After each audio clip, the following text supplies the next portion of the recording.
Buenas noches. ¿Se me escucha, por favor? Buenas noches. Profesor, buenas noches, se le escucha. Bien.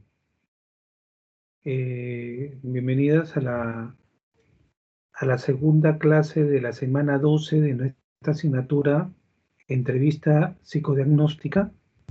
Y el día lunes habíamos avanzado con varias diapositivas. Habíamos estado hablando de los tipos de entrevista, de las técnicas que se aplican, ¿ya? Hemos visto que por cada tipo de paciente vamos a ver técnicas de comienzo, técnica de aclaración y técnica de conducción, ¿no? Que son técnicas que se trabajan dentro de la entrevista de diagnóstico, ¿no? Y habíamos hablado del paciente cooperador y cuáles son las técnicas eh, las técnicas, como dice ahí, de comienzo, de aclaración y de conducción, ¿ya?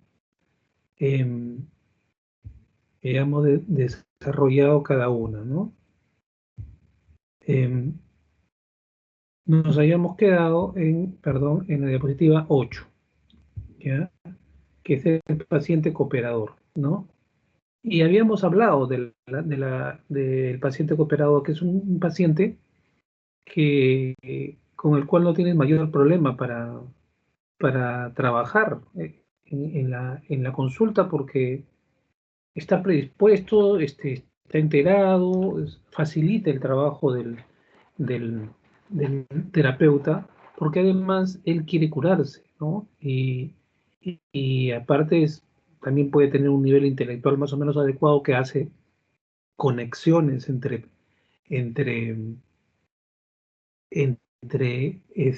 insights, entre temas, entre problemas, entre situaciones que ha vivido, ¿no? Y va sacando sus propias conclusiones y por lo tanto va armando sus piezas internas mucho más sencillo, es mucho más fácil, ¿no? A diferencia, como les mencionaba, de un paciente, por ejemplo, depresivo, o de un paciente oposicionista, o de un paciente que divaga mucho o habla mucho, ¿no? El cooperador, lo único que tienes que hacer son técnicas de conducción que mantienen la entrevista en el curso deseado, ¿no? Y habíamos hablado de continuación, de eco, de redirección y transiciones, ¿no?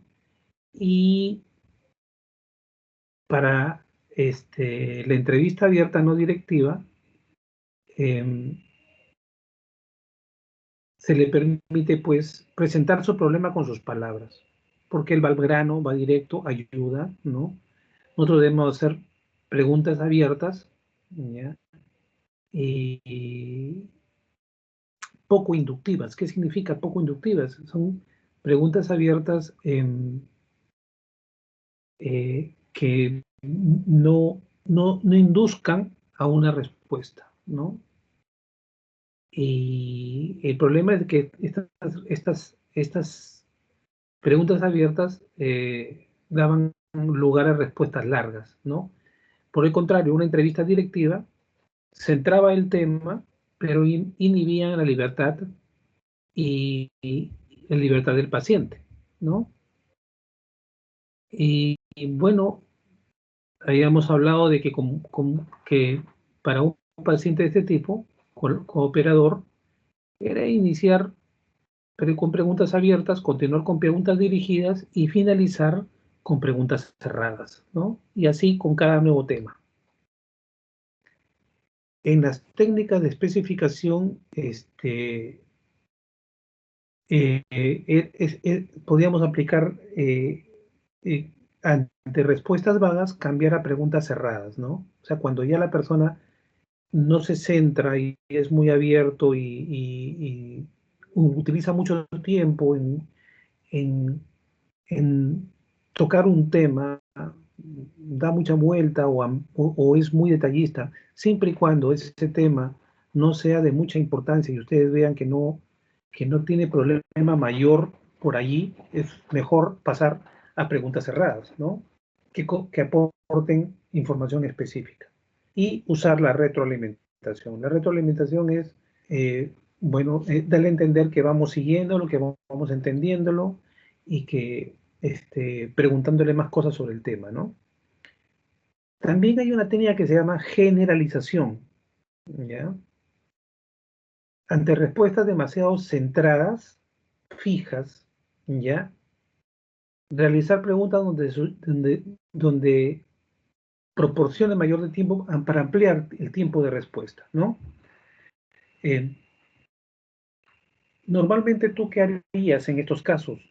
Algo así, ¿no? O sea, son preguntas cuando esta persona es demasiado, eh, sus respuestas son demasiado cortas, fijas, y tú necesitas ampliar sobre el tema, ¿ya? Generalmente se aplica esto como les decía, con pacientes deprimidos o con pacientes que no quieren hablar, ¿no? Eh, En técnica de declaración seguimos tocando revisión de síntomas, ¿no? Ante una historia vaga y desordenada, presentar lista de síntomas mediante preguntas cerradas para ayudar a la detección de patología. O sea, usted tiene, como el médico, usted tiene esto, usted tiene esto, usted tiene esto, usted tiene esto, ya. Si lo tiene, explíqueme, ya. Entonces, la idea es comprobar la presencia de síntomas, ¿no? Cuando él no tiene una información, no puede proporcionar una información sobre cómo es que, qué problemas tiene, ¿no? En algunos casos es bueno hacer preguntas inductivas, no es que la pregunta inductiva que induzca a respuestas no, no es que sea mala, sino que en algunos casos no tenemos que tener a la mano todo, ¿no? Se utiliza para inducir respuestas o provocar que nos contradiga, ¿no? Eh, Útiles para una alianza terapéutica, aunque pueden provocar falsas respuestas. O sea, eh, eh, hacerle preguntas que tú ya sabes que te va a responder o que ya te respondió en algún momento, ¿sí? Em, nos permite, analizar sus respuestas, o que nos contradiga, ¿no? Entonces, a veces son preguntas a propósito. Por ejemplo, si no te quiere hablar sobre eh, la relación o las emociones que le despierta a su madre, porque le duele, entonces tú puedes decirle, me parece que tú tienes rechazo a tu madre. O sea, esto no es, o sea, esto solamente se utiliza en extremos casos cuando la persona no, no quiere penetrar, no quiere, no quiere hablar de determinados temas, ¿ya? Eh, el riesgo, como dice ahí, es que em, te provoque falta de respuestas porque le duele recordar ciertas cosas, ¿no? Te puede decir, no, no, no rechazo, para nada, yo la amo, ¿no? Y se queda ahí, ¿no? Pero la idea es provocar, provocar, generar estímulos para que esa persona hable, ¿no? Este tipo de preguntas inductivas son para casos extremos, ¿ya? Eh, Otras técnicas de aclaración son el sondeo, ¿ya? Por ejemplo, cuando te está hablando y él pasó a otro tema muy rápidamente, tú dices, ¿y por qué? Quiero regresar al tema anterior, ¿por qué pasó esto? ¿Qué pasó allí? ¿Ya? Y estas preguntas lo que buscan es que ellos descubran un significado de lo que pasó, porque tú te has dado cuenta que ahí hay una herida, o ahí hay falta de una asociación, no está conectando hechos, no se está dando cuenta de que hay cosas que están relacionadas en su vida. Entonces tú lo que tienes que hacer es por qué y qué relación tendría esto con esto otro. O sea, preguntas de sondeo, ¿no? No son no son muy provocativas y a mucha gente le gusta contar, así que en buena hora, ¿no? Es para provocar respuestas emocionales, como dice ahí. La otra técnica de aclaración es la interrelación, ¿ya? Lo que les había mencionado hace un momento, ¿no? Para explorar conexiones aparentemente ilógicas, ¿ya? Nosotros buscamos que el paciente tenga insights.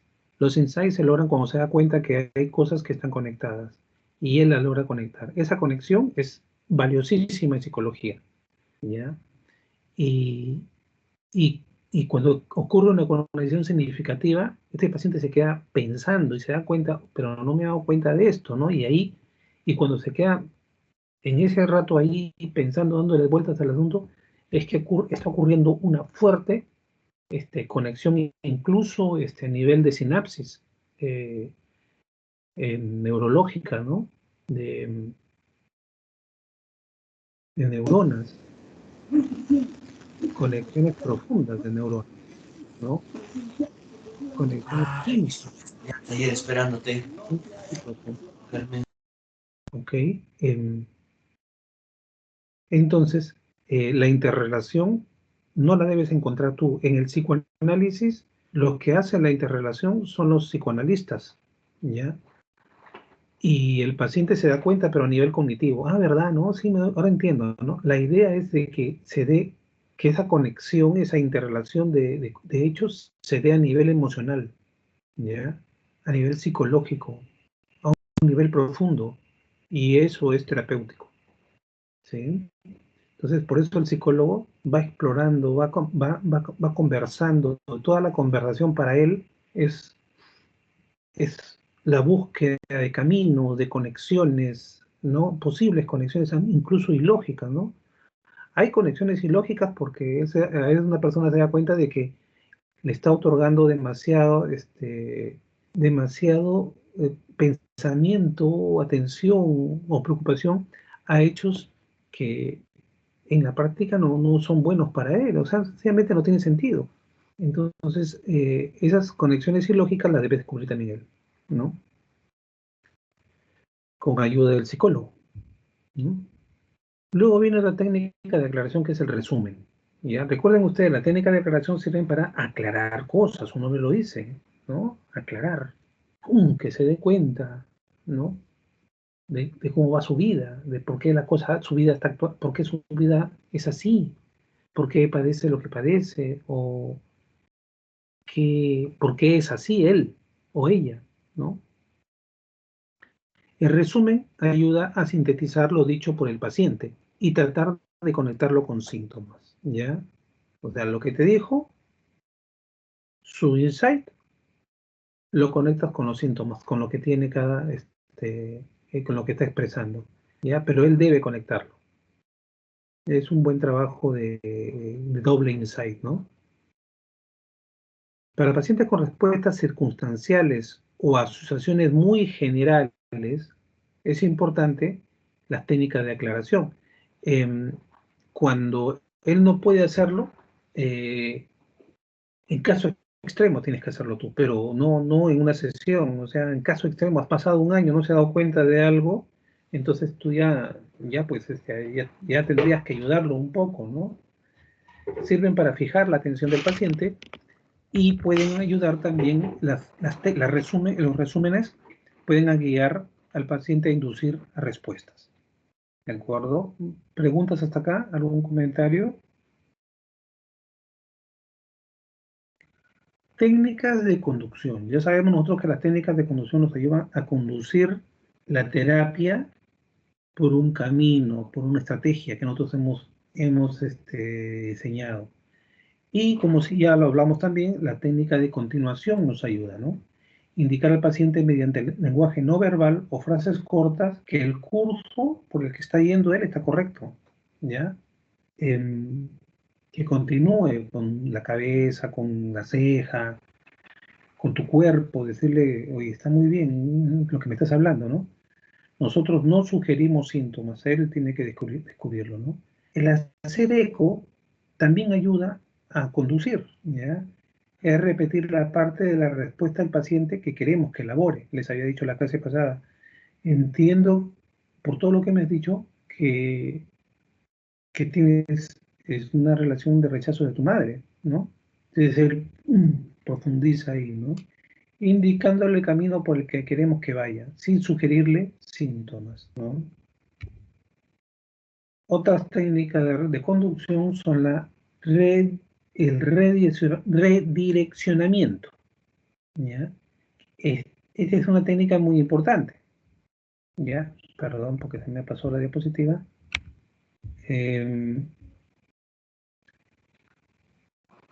Interrumpir al paciente cuando se está desviando, cuando está dándole mucho tiempo a un tema, ¿no? Y le está dando mucho tiempo a un tema que no tiene relevancia, no tiene importancia para su trabajo psicológico, para su mejora. Ya, yo les contaba a ustedes que tengo una paciente de que viene acá y me habla de cosas, pues, que se encontró con su amiga y que se pudo conversar y habla cosas irrelevantes. ¿Por qué? Porque ella está acostumbrada, si no es que sea mala, está acostumbrada a conversar ese tipo de cosas superficiales, no profundiza, ¿no? Y viene y me cuenta, los problemas de su hermana me los cuenta, ¿no? Y yo tengo que traerla nuevamente a que me hable de ella, ¿no? A pesar de que hay cosas importantísimas de su hermana que le afectan a su vida, pero en realidad ella no está centrándose en lo suyo. Entonces es importante redireccionar, interrumpir y indicarle lo que nos interesa, de qué queremos hablar, ¿no? Se usa en casos de circunstancialidad, generalidad y logorrea. Logorrea es cuando una persona habla mucho, ¿ya? Logorrea es hablo mucho, también se llama verborrea, ¿no? Habla mucho, habla, bla, bla, bla, bla, bla, y conecta una cosa con otra, ¿no? Luego vienen las transiciones. Una transición, ya lo dije la pasada, es invitar al paciente que cambie de tema de una manera suave, ¿no? Acentuada, o sea, cambiar de tema a través del examen mental, o sea, hoy vamos a pasar a, estamos hablando, ahora vamos a pasar a hacer unas preguntas sobre tu estado mental, ¿no? O sea, tu atención, tu concentración, tu orientación, ¿no? Y también hay transiciones bruscas, que son cambios totales, o sea, ¿no? O sea, poniendo cosas en la sesión, cosas que no estaban previstas, ¿sí?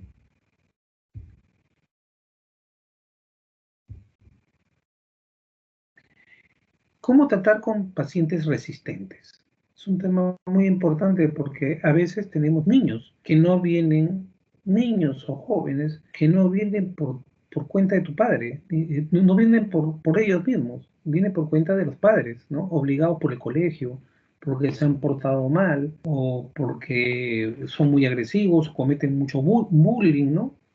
Em, este, caramba. Un segundo, por favor.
Ok, disculpen porque no sé por qué razón me equivoqué y le dije a una persona que iba a hablar con ella a las 9 de la noche, pensando que estaba en el día, en otro día, en un día que tengo descanso.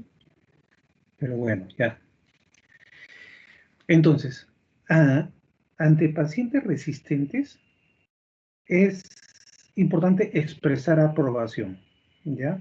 Les había dicho a ustedes que a veces llegan jóvenes que los padres están muy interesados que pasen por el psicólogo, pero es muy complejo. Los jóvenes son muy resistentes. A menos que establezcas tú un rapport muy bueno, sepas manejar las situaciones, la resistencia la puedes convertir en apoyo, ¿no? Yo empecé con un paciente así, y un paciente depresivo que me envió su madre, que es una doctora, pero ya había pasado por psiquiatras, la verdad que hablaba conmigo en la primera sesión, en la primera mitad de la sesión me hablaba porque, en fin, porque pues, y cuando yo le pregunté, ¿tú quieres seguir con esto? Me dijo que no, no le interesaba, ¿no? Entonces utilicé la otra mitad de tiempo con algunas técnicas que tuve que sacar del bolsillo para lograr captar su atención. Y después de la segunda semana, ya ahora está que me pide vernos 2 veces por semana, lo cual es bueno en pacientes depresivos. Una vez que se estabiliza, ya se pasa 1 vez por semana, ¿no? Entonces, cómo es expresar aprobación? Es mostrar aceptación total de la persona. O sea, nosotros somos, como siempre lo he dicho, los psicólogos humanistas tienen un principio, aceptación incondicional del otro. Incondicional. Nosotros no podemos juzgar, ¿no? O molestarnos, o fastidiarnos, ¿sí?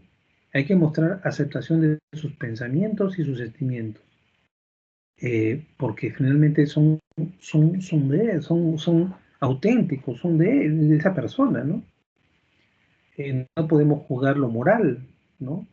Y más bien alentarle a que se exprese, si es que quiere hablar sobre algo, ¿no? O sea, nosotros tenemos que provocar que hable, ¿ya? Y que se siente cómodo con nosotros. En pacientes resistentes también, en algunos casos, no en muchos, es importante la confrontación, ¿no? Por ejemplo, señalarle al paciente los signos de resistencia, ¿no? Por ejemplo, cuando un paciente está sentado así, con los brazos cruzados y así alejado de ti, no muy tenso, tú debes señalarle, mira, esa actitud que tú tienes en evidencia que no, o sea, te estás resistiendo, no estás de acuerdo con estar acá, ¿no? Evita el contacto visual, ¿no? Minimiza todo, le fastidia todo, ¿no? Entonces es bueno invitar a explicarle, a explicarse por qué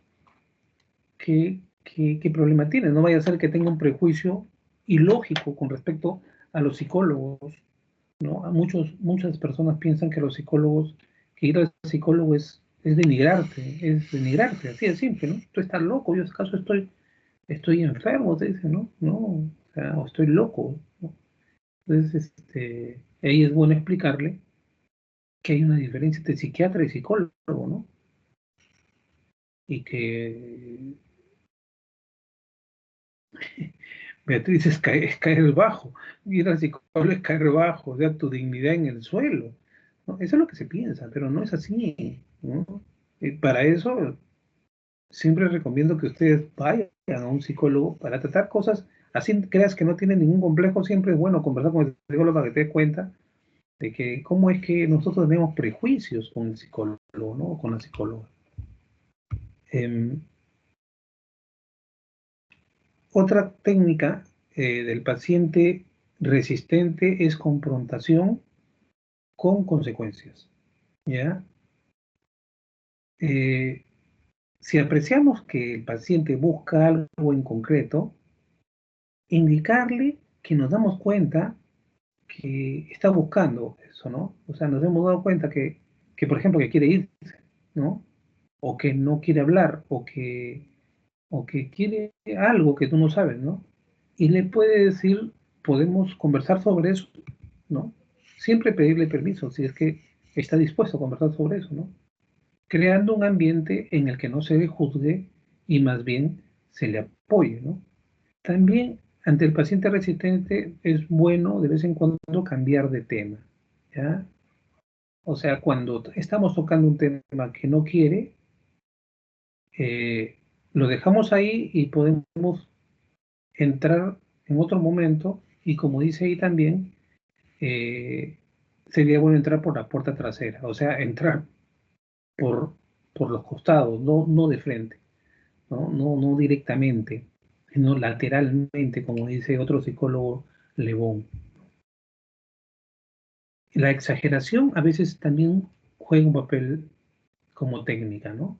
Poner al paciente en perspectiva.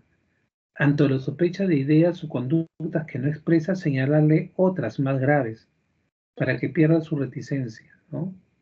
O sea, exagerar conductas o cosas que nos damos cuenta, ¿ya? Oye, por ejemplo, hay que tener cuidado con tu actitud, ¿eh? Porque esa actitud te puede traer muchos problemas en la vida, ¿no? Entonces, pero ¿cómo? ¿No? Em, bueno, entonces comienzas ahí y te da una oportunidad. Cuando te da una oportunidad para entrar, tú puedes abundar con mucha tranquilidad. Recuerdan ustedes que el psicólogo debe tener mucha serenidad, ¿ya? Para trabajar clínicamente. No puedes entrar a una, les dije también ya anteriormente, a trabajar con terapia en estados alterados, preocupados, ¿no?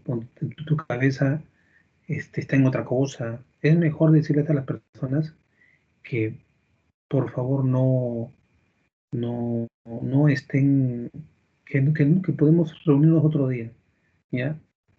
Es peligroso porque a veces los pacientes faltan una vez y ya no vuelven, ¿no? Pero a veces no sé si es posible, no sé si es mejor eso que causarle más daños al paciente, ¿no? Inducción al fanfarroneo, ¿ya? Útil en pacientes sociópatas. Si tienes un sociópata ese eh, que alardea cosas, ¿ya? Dejar que piense que lo alabamos, que lo acepta, que se llama alguno de sus logros para que nos exprese otros, por ejemplo. Yo tuve un paciente que era un don Juan, era un don Juan, y venía por otra cosa, pero él se jactaba mucho, ¿no? De sus conquistas, de cómo conquistaba a las mujeres. Y cuando no quería entrar en un tema, yo aprovechaba su gran personalidad, ¿no? Su gran capacidad de convicción, ¿no? Y por ahí le daba algo, pero no es bueno utilizar frecuentemente esto porque él, al alabarlo, eh, estamos reforzando una conducta negativa y además lo estamos volviendo eh, adicto a nuestras palabras, ¿no? Y no es bueno, no es bueno para nada, efectivamente. Reforzamos su ego. Ahora vamos a hablar sobre defensas, ¿ya? Las defensas son muy útiles si es que las sabemos utilizar. Las personas tienen mucho tipo de defensas cuando se refieren, cuando están en su vida diaria, en su vida, no necesariamente con nosotros, sino con el mundo, ¿ya? ¿Y qué son las defensas? Es un proceso inconsciente usado por el yo, o sea, el yo es el atento, el que está en vigilia, para neutralizar la angustia emergente de conflictos psíquicos y que amenaza su estabilidad, su integridad. O sea, es un mecanismo eh, inconsciente del yo para defenderse, porque lo que en esa conversación lo que está ocurriendo es algo que le duele, le fastidia, le recuerda cosas, le abre heridas, o por lo menos expone sus heridas, ¿no? Las defensas son mecanismos psíquicos que subyacen, o sea, que están detrás, a signos, síntomas y conductas que constituyen los trastornos mentales, ¿ya? O sea, hay muchas defensas detrás de los síntomas, de los problemas de personalidad de la gente, ¿no? Son muchas defensas. Hay personas que son agresivas, pero en realidad la agresión nosotros la tomamos muy mal, pero es una especie de defensa de la persona porque durante mucho tiempo se ha visto atacada, desde niña se ha visto atacada y se quedó como esa, esa respuesta al mundo. O también es un mecanismo de defensa a la agresión porque es muy desconfiada, ¿ya? Se siente invadida, efectivamente, ¿no? O cree que la van a atacar, ¿no? O sea, inmediatamente pone las paredes ahí al costado, ¿no? Al frente para que nadie ose pasar ahí, ¿no? Y lamentablemente a veces eso trae consecuencias porque evitas un, un mecanismo natural del ser humano que es la socialización. Y en medio de esa socialización hay aprendizajes, hay flexibilizaciones, hay conocimiento de personas, hay desarrollo de habilidades sociales, ¿no?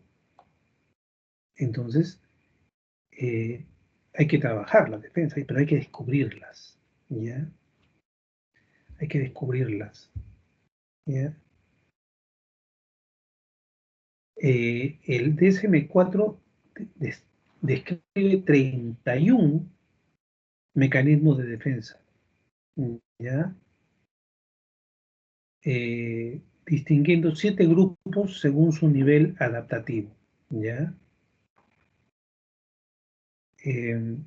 Por ejemplo, el grupo que tiene nivel adaptativo alto es la anticipación.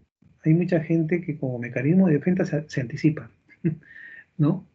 Por si acaso, dice, por si acaso. No va a pasar nada, pero siempre por si acaso. Se prepara para el por si acaso, ¿no? Es un mecanismo de defensa, anticipación.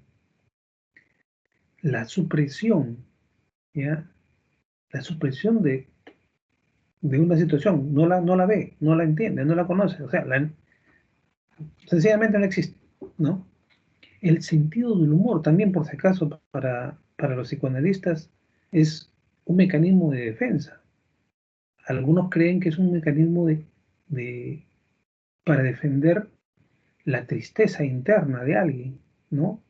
O para cubrir que no lo conozcan a uno totalmente, ¿no? El altruismo, que es una forma de hacer el bien a otros, puede ser también un mecanismo de defensa que se parece mucho a la sublimación, o sea, haciendo el bien yo no miro lo mal que he hecho a personas, a mí mismo, ¿no? Y como que lavo inconscientemente mis errores, ¿sí? Otro tipo de defensa son las inhibiciones. Las inhibiciones este, son retracciones, ¿ya? Son rechazos. Por ejemplo, las fobias. La escuela psicoanalítica cree que la fobia, que todas las alergias, por ejemplo, son fobias, ¿no? O por lo menos todas las alergias psicológicas son fobias, ¿ya? A veces es posible que sean así, pero no necesariamente. El aislamiento afectivo es un mecanismo de defensa, o sea, yo no quiero a nadie, no quiero enamorarme de nadie, eh, no quiero dar amor tampoco, ¿no? Eh, es un mecanismo de defensa muchas veces, es un mecanismo para defenderse porque se piensan, hay ideas ahí de que de repente el enamorarse es ponerse, es darle a alguien algo tan privado tuyo que no lo merece. Hay muchas ideas y eso no es bueno, no es bueno, nunca es bueno. ¿ya? Sí, a menos que seas sumamente feliz teniendo el aislamiento efectivo. Pero eso puede ser también raciocinio, razonamientos, ¿no? Em, dice Beatriz que podría ser una decisión. Claro que podría ser una decisión, pero si es una decisión eh, que no está tomada por ningún mecanismo de defensa, está muy bien, ¿ya? Aun cuando lo natural es, es que una persona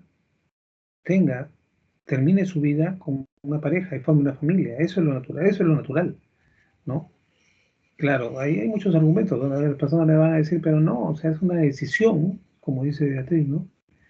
Pero a veces racionalizamos la decisión, ¿no? Cuando hay miedo de repente, ¿no? La disociación también se dice que es un mecanismo de defensa. Prefiero volverme loco, o sea, es tan fuerte lo que tengo ahí guardado, tan fuerte, tan doloroso para mí que ¡pum! Se divide, ¿no? Ese es de los casos de personalidades múltiples también, por ejemplo, ¿no? Distorsión de imágenes leve, idealizar, ¿no? Idealizas a una persona que no tiene nada que ver para idealizarla, eso lo veo mucho en mujeres agredidas, ¿no? Idealizan a su agresor. La omnipotencia, el sentirse también el mejor, lo máximo, el todopoderoso, ¿no? Eso es un mecanismo de defensa también probablemente, ¿no? Porque en realidad te sientes acomplejado, que no eres nada, ¿no? Entonces, he conocido amigos que sacaban billetes, carteras, tarjetas para que la gente les diga, ¿no? Oye, mira, ¿no? Eran muy buenos, muy dadivosos. ¿Para qué? Para que los alaben, ¿no? Pero era una especie de distorsión de una imagen, ¿no? Encubrimiento es otro mecanismo de defensa, ¿no? El encubrimiento está en la negación. O sea, negación es no existió, no existe, ni existirá, ¿ya? Ya me ha pasado con algunos familiares que me han dicho cosas y digo, y me han negado que me han dicho eso. Yo no te lo he dicho. Oye, pero tú me lo has dicho. No, te lo he dicho. No. Así, abiertamente. Proyección es un mecanismo de defensa. O sea, todo lo que tú sientes que no te gusta, lo proyectes a otro, ¿no? Lo proyectas a otro, ¿no? No odio a las hipócritas, ¿ya? Pero de repente te odias a ti mismo, eres hipócrita, ¿no? Odias a los chismosos, a las chismosas, ¿no? Este, odio a mucho pasa, por ejemplo, que hay mucha gente que odia a homosexuales, no siempre, ¿ah? Por ejemplo, se han descubierto muchos legisladores en países del primer mundo que han sido grandes combatientes contra los movimientos homosexuales, duros combatientes, pero después se les descubrió en actividades homosexuales. Entonces, es una especie de proyección, ¿no? También dentro del encubrimiento está la racionalización que les dije. La racionalización es meterle mucha teoría a algo que no tiene lógica, pero para ti sí tiene lógica, ¿no? Para ti sí tiene lógica, para ti sí tiene sentido, para el resto no, pero eso te ayuda, eso te da paz a ti, ¿ya? Pero si no está bien armado, te da una paz como que sientes que te estás engañando a ti mismo, ¿no? Acción, ¿ya? Es un mecanismo de defensa. Hay personas que realizan agresiones pasivas o retiradas apáticas de las cosas, o sea, su mecanismo de acción es retirarse, es defensa, ¿no? Luego viene el desequilibrio, negación psicótica, proyección deliberante, o sea, desequilibrio psicológico total, ¿ya? Estamos hablando de mecanismos de defensa que utilizan las personas y que nosotros debemos detectarlo. ¿Qué hacer ante las defensas? Primero, pasarla de largo. ¿Ya?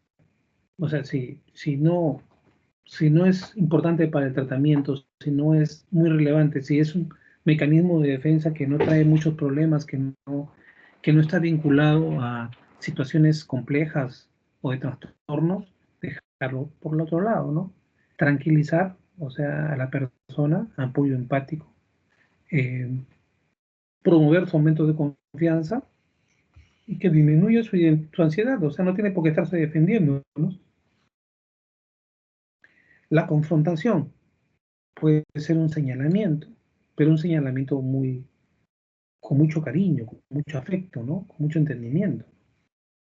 Y que la persona reconozca y, si es posible, buscar la corrección, ¿no? Porque todo mecanismo de defensa está tapando una herida, ¿no? Luego viene la interpretación, que es sugerir un significado con respecto a esa defensa que tú has descubierto y discútelo con la persona para ver si lo sigue manejando o y ahora que se ha descubierto, buscar una solución. ¿Ya? Muy bien, y con esto habríamos terminado nuestra clase, pero yo les dejo ahí una lectura, que es el manual de entrevistas psicológicas. Hacen clic ahí y tienen 20 paginitas para leer más sobre lo que hemos visto, ¿ya? Y además pueden ver un video, entrevista y observación psicológica en la consulta externa, que también tienen ahí el video y que puede servir para incrementar el conocimiento en esta área tan importante del manejo psicológico, que es la entrevista y todas sus técnicas. ¿Alguna pregunta? ¿Algún comentario?